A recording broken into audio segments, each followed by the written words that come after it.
So good morning. So today we're going to go visit 2 of the 47 state parks in South Carolina. The first we're going to visit is Rose Hill Plantation, which you can see behind me. So visiting a plantation is kind of an odd thing to do. On one hand, you have the plight and terrible lives of the enslaved people that lived and worked here. On the other hand, you get an opportunity to see the history and learn about it so you don't forget that history.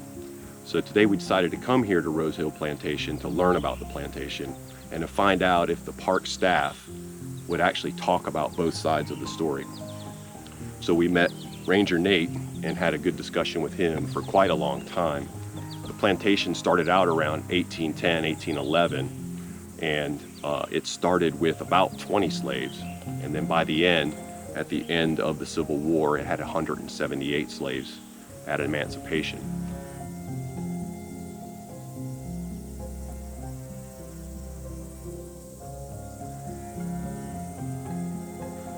We also found out about how some of the lives lived, the staff in the house, which they had 3 house staff, and then they had kitchen staff, how they lived. The site, really, you can't find out where the slaves actually lived on the property. They don't have any foundations or documentation, but they are digging and they are looking to find this information. The ranger did give us a great knowledge of both sides of the story, the life of the slaves. And actually, he is actually spoken to 3rd generation, 2nd generation from emancipation. So people that remember grandparents that were slaves. There was also a family, the Giles family.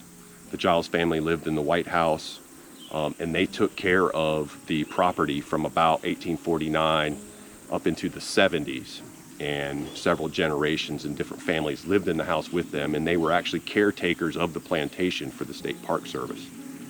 There's also several cabins on the site.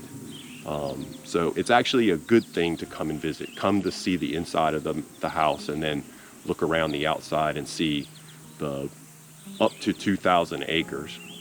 This site was owned by William Gist. Gist was an owner of several plantations in the area. I think it was up to 3 or 4. But he was the secessionist governor of South Carolina. At one point, this was the governor's mansion of South Carolina. In the 1800s, there wasn't a lot of government within South Carolina, and Gist was the secessionist governor. He signed the papers that brought South Carolina to be the first to secede from the Union. After the Civil War, when the slaves were freed, a lot of them left, but then some stayed on as sharecroppers, tenant farmers, until he died in 1874, and then his wife kept the property. And then after she died in the later 1800s, it was passed down to family, and a lot of the family, the Gist kids, had some of the other plantations. And this plantation stayed in operation for about 128 years. So that puts us into the 1930s, and then after that, it kind of fell into disrepair because the family wasn't living in the home. The tenant farmers and sharecroppers were living in the homes and had built property and were farming the land.